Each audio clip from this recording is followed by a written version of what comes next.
Il paraît que c'est pénible aussi, Maya Mazorette, quand vous êtes dans des dîners, enfin là il n'y a plus de dîner, mais enfin autant il y avait dîner, on vous bombarde de questions Ah mais et bien tout le sûr. monde vous raconte sa sexualité, Ah quoi. oui. Exactement. Ouais, ouais, J'adore. ça fait des Ah soirées non, qui ça n'en doit être finissent fatigant. pas, et c'est vrai que ça m'arrive de mentir sur mon métier, histoire de pas avoir, Ah oui. Vous dites quoi alors? je dis que je suis, dans la communication dans le domaine de la santé. D'accord. Ouais, Ce en qui ce est moment, on un ne doit peu pas un beaucoup vous poser de peu questions. exactement. Ouais.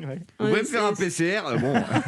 Parce que sinon, si vous dites ce que vous faites, tout le monde vous pose des questions. ah oui, bien sûr et puis en plus, ça commence toujours par les mêmes questions, alors c'est toujours: «Mais comment est-ce que tu as fini là-dedans?» comme si c'était une espèce de, Ouais. D'un Boîte truc pas placard. bien, de faux d'un et placard. ensuite, c'est: «Mais alors justement, alors c'est toujours je demande pour une amie ou je demande pour un ami, on est bien d'accord». On connaît. Mais on s'aperçoit aussi que, bah, C'est les quoi les interro questions qui reviennent le plus, Maya Mazorette? bah, les problèmes d'érection, pour les hommes, ça c'est quand même, un Ouais. gros incontournable. Alors qu'on sait qu'en fait, c'est des choses qui sont extrêmement, répandues et que 2 hommes sur 3 ont de temps en temps des problèmes d'érection et effectivement, plus on avance en âge, plus on en a. Il paraît, Mais j'ai bien entendu ça. sûr que Il paraît, mais c'est bien une sûr que légende. ça peut aussi commencer à 15 ans ou à 20 ans Ouais.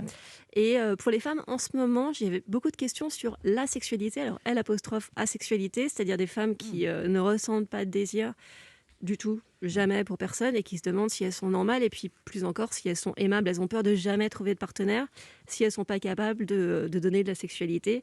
Et on retombe là sur des espèces de clichés de genre incroyables qui est les hommes donnent de l'amour pour accéder au sexe et les femmes donnent du sexe pour accéder à l'amour. Et moi, évidemment, je pense que c'est absolument pas le cas, mais c'est assez déprimant comme manière de voir le monde. Donc les questions, elles sont très genrées. Et effectivement, tout ça nous entraîne vers 3 heures, 4 heures du matin. Et moi, je me dis, mais c'est pas possible. Je croyais que j'étais en dîner et je me retrouve en consultation alors que je suis pas sexologue, je suis juste journaliste.